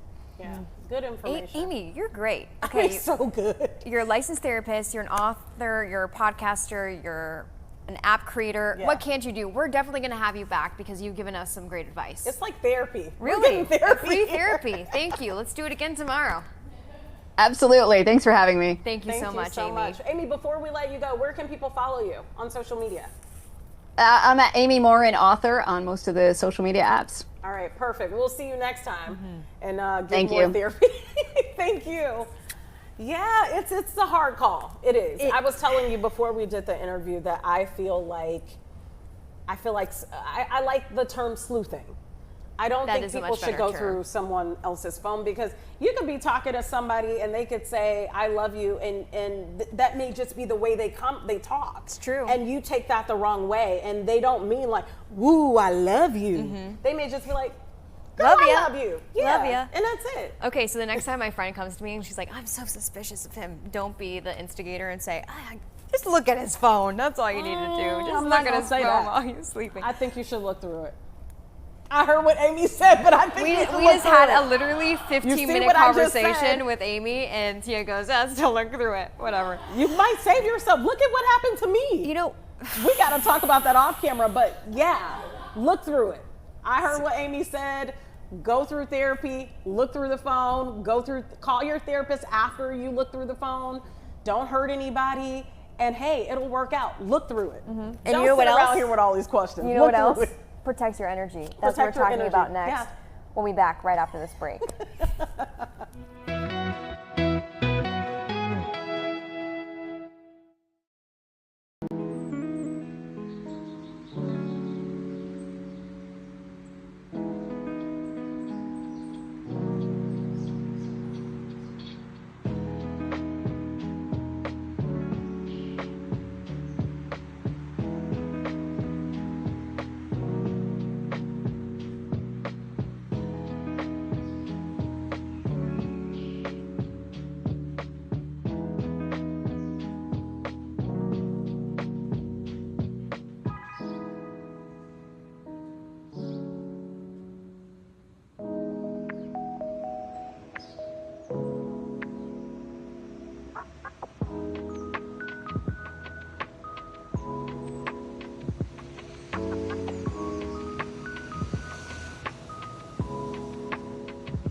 Chicago Now. I'm Gabriella Primus. We just lost our Tia Ewing. She's going to talk to Bam Bam's owner, the dog that was allegedly stolen from the blind man over in Chicagoland that took the hearts of everyone here in the city. But we're talking also about protecting your energy, and it's been a big topic right now because in the New Heights podcast, there was an appearance by Taylor Swift. She dropped some helpful advice. So I'm going to say, quote, she said, "Think of your energy as if it's expensive, as if it's a luxury item. Not everyone can afford it. Not everyone has invested in you. In order to be able to have the capital for you to care about this."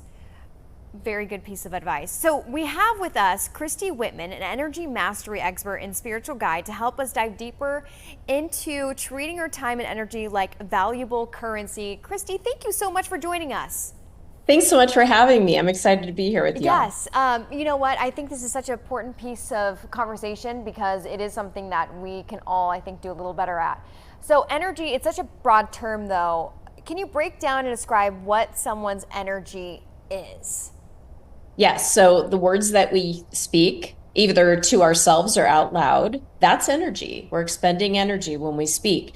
The thoughts that we think, the perspectives, what we visualize, what we perceive, what we believe, what we feel, that's a big one. Energy is big in emotions, and mastering our emotions is emotional intelligence. And then, of course, the actions, the behaviors that we take. Those are the ways that we expend energy, because we are energy receivers. We're receiving in energy all day, every day. We're energy containers, so we're holding either an energy that feels good or maybe not so good or neutral, and then we're expending that energy or transmitting that energy all day, every day. So how do you take stock of your energy, and how do you know where it is being spent?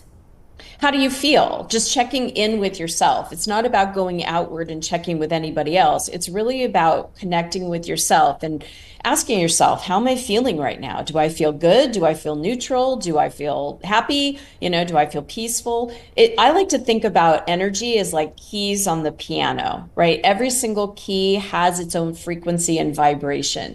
And so does energy. It is pure positive until we, as the human being, give it a definition or give it a attention or a focus. But we're the piano players. We get to choose those vibrations. So we get to choose what our emotions are, what we focus on. If we're obsessed about something, you were talking about in the last segment about being in drama and chaos and that sort of thing. When we're focused on that, right, that expends our energy, like Taylor Swift was talking about. Our energy is precious, it's expensive, it's valuable. And so when we're focusing on the dramas and we're focusing on what we don't want, we're expanding our energy, we're spending our energy in a way that will not return good to us. It will return more of the same. So you're saying, as hard as it seems to be sometimes when you're maybe low energy, right? It's like the middle of the day, you've been up all, since like 2:30 in the morning, like someone like me, and you're really just feeling like, I just can't wait to go to bed, or I'm just in a bad mood. You can change that, even though it seems like everything around you is wanting to kind of give you that low mood, low energy. Absolutely. Like I wrote in the Flow Factor, energy has we have access to it. So if you're feeling low energy, you have access to choose. I want to feel vitality. I want to have more energy, and then allow yourself to feel that. And by just even inviting that in with your intention and your focus, you'll start to feel energized. Now, a lot of times if we're already in a bad mood, right? Something happens, or maybe we just wake up and we're feeling, irritated. Then it's important for us to process that energy, to process those emotions. And the best way to do that is literally just to give yourself a hug. Give yourself a hug for 90 seconds. It takes 90 seconds to process an emotion. And as you're hugging yourself, it releases the limbic system. It helps you come back into yourself, right? So you're not focused on outside, but into yourself. And it really helps the nervous system relax. And you can then come back into a neutral place where then you can deliberately choose, okay, I want to feel good. I want to feel happy. I want to feel joy. I want to feel passion. You get to play the keys on the piano. Okay, so you might look a little bit silly if you're doing this on the street, but it will help yourself, so you shouldn't care. That's someone else's energy that you could push away. I also think that, giving yourself or telling yourself things that you're thankful for in your life, does that seem to help your energy too? Because it seems like it does help mine. Maybe if I'm having trouble falling asleep, I'm thinking of 3 things I'm really thankful for. Absolutely. When you are focused on what feels good and what you do want, that energizes you. So when you're focused on the things that you do appreciate, and I like to say, instead of just even listing out a bunch of things you appreciate, think about one thing you appreciate and 5 reasons why. So that, because when you're listing things out that you appreciate, you're in your mental body. But our mental body and our emotional body work together. And when you start to think about the reasons why you're appreciative, now you're getting your emotions to move. Now you're really opening up and allowing that higher vibration to sink, to be in your container, to sink in and to rev you up, to intensify those emotions. So yes, definitely focusing on what you want, why you want it, and how you want to feel always is a good way of expressing your energy that brings you more of it. I think another thing that people run into is that they're giving someone or something so much energy and it's not really giving them back the same energy. What do people do in that situation? Well, you have to decide, where are you placing your energy? And if someone, say, for example, like I'll just talk about my mother. My mother is 89. She's, always been very negative, very much in lack, very critical. No matter what you do for her, it's never enough. And that's her state of being. And I've come to help not only myself, but thousands of clients be able to retract their own energy, because what we're doing is we're trying to make that person happy. And if someone is just, we cannot make anybody else happy. The only one that we can choose to be happy is ourselves. And again, we don't have control of what people say, what they think, what they do, but we do have control over our own thoughts, our own perspective, our own words, and our own emotions and our own behaviors. So if someone is being negative, we can retract our energy back from them and focus on what makes us feel good. And maybe sometimes we need to do things like calling them less or seeing them less. Or what I find is being in a state of compassion, because compassion is it's a neutral energy. Lack, never, I always like, it's like 3 buckets, right? You have 3 different states of being. Lack never feels good. So any emotion that comes from lack, or anything behavior like comparing yourself, judging, gossiping, criticism, any of those type of things, that comes from lack, drama, chaos, struggle. And on the opposite side is abundance. That's where all the good feelings are. That's where joy and bliss and excitement and passion and freedom and all those good love, support. But in the middle ground, that's where it's neutral. That's where you're at least satisfied. And we can't go from lack all the way to abundance. It's too big of a leap. So we need to find that self-compassion. And a lot of times people say, oh, I have compassion for them, but we can't give away what we don't have. So focusing on yourself and bringing yourself back into neutrality and feeling that compassion, that's what the hug does. That's one way, right? That hug brings us back into a place where we can now feel the calmness, and then we can tell ourselves something affirming, like, it's okay, it's going to be all right. You are enough, right? Everything's going to turn out good. It's going to be fine. And then we can be neutral so that we can then choose the vibrations of appreciation and love and support and abundance and success. Gracie, I'm so glad you used that as an example, because I feel like a lot of us are in that same situation, whether it is your mother, your aunt, your grandmother, even a friend of yours that you're trying to really put a lot of energy making sure they're always having a good time, they're in a good place. I don't know if you're going to know the answer to this question, but you mentioned a lot, compassion, showing them compassion, but what are some actual ways that you're showing your mother compassion when you're around with her, and not just, dropping the phone and not calling her? Right, yes. So I will literally put myself in a big bubble of light before I call her, and I'll feel that energy all around me. And I will just continue to focus on myself as I hear what she's talking about. I will not pick it up or I don't get hooked, right? I just allow myself to stay neutral, and I will give her compassionate thoughts. Say, I'm sorry that's happening for you, Mom. I'm sorry that that's your perspective. I'm sorry that that's what you're experiencing right now. And that way I don't have to fix her. I don't have to change the way she thinks or what she perceives. I'm focusing on myself as I'm relating to her, but not needing to change her to be happy. The biggest lie that all of us as humans do is that we think if she changes, then I'll be happy. If she acts like this, then I'll be happy. If I make more money, then I'll be happy. If my partner does this, then I'll be okay. And the thing is whatever we're wanting to feel, whatever we're wanting someone to do or change or be, it's because we want to feel a certain way. So I say cut out the middleman and choose to feel that, because those emotions, love, support, abundance, success, well-being, all of that is available now, not when, if, or then. Chris, you have such great advice. Thank you so much for joining us. I wish we had a little bit more time. But like we said, overall, mastering your energy like Taylor Swift, making sure you're using it as a luxury, treating it like a luxury rather than just something you're spending away. Your energy is priceless, so spend it wisely. Okay, one more question for you. If people are interested to hear more about what you're saying, is there a way that they can find you on social media that you'd like to share? Absolutely. I'm a Christy Whitman Official on Instagram, and my new book, The Flow Factor, is coming out, so you can pre-order it right now at theflowfactorbook.com. Awesome. Okay, we're going to have to bring you back on and talk more about your book. Thank you so much for joining us. Thank you. Okay. We have a lot more to talk about here on Chicago Now, including this scary headline. FDA warns public not to eat possibly radioactive shrimp sold at Walmart. We'll have much more about this coming up.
Welcome back to Chicago Now. We just told you about that kind of scary headline talking about a possibly radioactive shrimp sold at Walmart.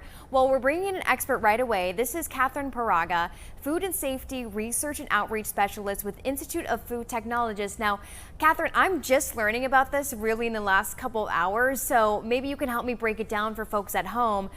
So they're really saying it's this shrimp that comes from BMS Foods in Indonesia, and it's sold under Walmart's Great Value brand in 13 states. But I'm seeing here that it hasn't necessarily been brought into the country yet, but people are just on high alert. So can you break down really what has come out about this? Yes, definitely. Hi, everyone. So let's just start talking a little bit about what is cesium 137, right? It is known as CS for a short name, 137. And these can be present in places where, there was like nuclear testing. So it can produce some contamination. And as you mentioned, yes, the product that tested, positive for this specific radionuclide, it hasn't been released on the market. So FDA has a great program that they inspect imported products. So they detected this and the product is on hold. Of course, then it will be either, destroyed or returned, and it's not released to the market. However, there are some recalls happening right now because after they detected this type of compound or radioactive compound, they have just suggested that Walmart in this case, as they have been receiving other containers which didn't have this type of radioactive compound detected, they are just recommended to please, conduct a recall, make sure that the product is out of their stores until they can confirm this company has going through a complete corrective action to ensure that the product is safe. Okay, so just in case Walmart is saying, hey, this Great Value brand shrimp, take it back, there's a recall for it. Let's talk more about this CS137 that they're saying has been found in this shrimp. Has it been accidentally brought into the U.S. market before? Do we have any history with this? No, actually FDA has a website for recalls in the past. Usually it's related to bacteria or, the product might have not been inspected or is not in compliance with the same standards as the United States. But this is the first time that we find radioactive compounds in a product. Okay, this might be a trick question for you, and it's okay if you don't know the answer, but if you were to ingest something like this, would it be instant? Would it be, years from now? Or would you ever know? Yes, well, you will know in the future, of course, because the problem that this has is that there are specific levels the FDA, will consider like this is above the action level, which is 1200 becquerel per kilogram. Actually, the values that they found in this product were below that. There are 68 becquerels per kilogram, but still, the problem is that, even they don't pose a hazard right now, the problem is a long exposure for those small amounts. That can cause a problem in the future. Now, if you're exposed to high doses, that will create an acute problem in the consumer for sure. Okay, so should consumers be concerned about other imported seafood products that are coming in? Well, when we talk about imports, it's not only like radioactive, right? Again, this is the first time they find that, but we can be sure that FDA has a really good program for imports. So they go out and inspect different things. They will go and start with the documentation, then they will do these different physical testings. So they have a system in place for every shipment that comes that they will detect, if there's a problem. It can be either bacteria again, it can be that it was processed under unsanitary conditions.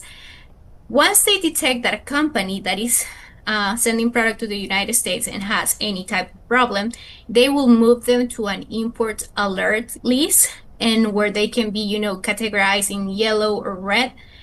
And that will give like a red flag. Every time they receive another container from this company, they will put more, emphasis on detecting or making sure that they are testing for that a specific product.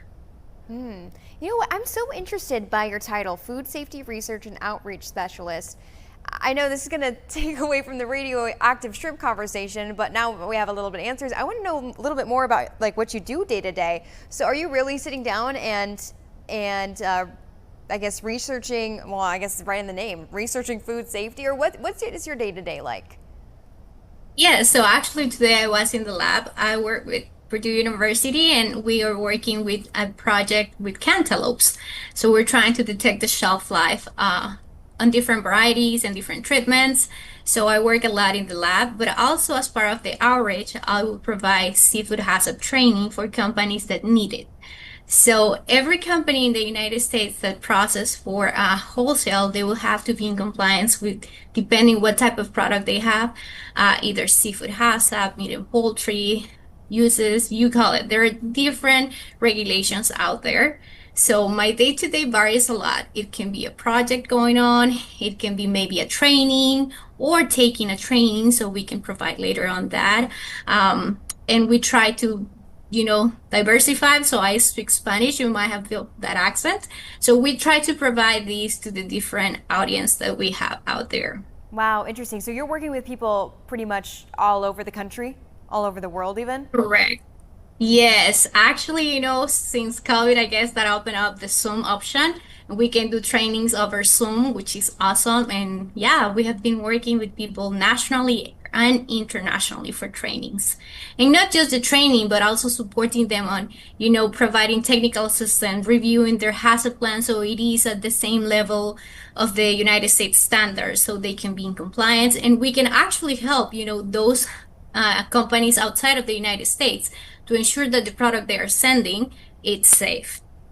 Catherine, I'm going to ask you a question. It's okay if you don't know the answer or if you can't share, but do you have a piece of information that you've learned through your years of schooling that you tell friends and family and it's like a bomb drop? It's like, I don't know, saying something like, this food item is actually like the most dangerous saying like it's most likely to be contaminated, or something along those lines that you have people just taken back? I guess I really enjoy working with seafood, and something that I learned, it's about some species of seafood, usually wild caught, might have presence of parasites. So when you're consuming raw products, that is like a, dangerous level in terms of if the product wasn't properly either raised, that will kill parasites, or if it wasn't cooked because it's raw, you can actually ingest those and become their host. So I am really careful and always tell my family, like, make sure that if you are prepping, like sushi at home, the fish that you're buying is sushi grade. And things like that. Interesting. So with seafood, it's a different world compared to other products. But yeah, that'll be something that throws me off. We're going to have to bring you back to talk about that as well, because you seem like you're a wealth of information. Okay, thank you so much, Catherine, with Institute of Food Technologists. We time, and we're running out of time here on Chicago Now, so we will see you tomorrow.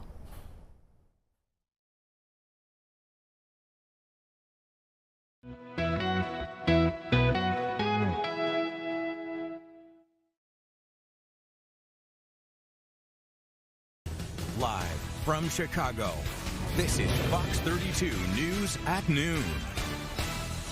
Next at noon, Southwest side leaders uniting after devastating floods. Their push for emergency relief and long-term solutions. Hey, smash and grab overnight. We'll tell you how thieves managed to break into a high-end clothing store. And we are starting to see some relief outside after several days of storms. Caitlin's going to have a look at the forecast.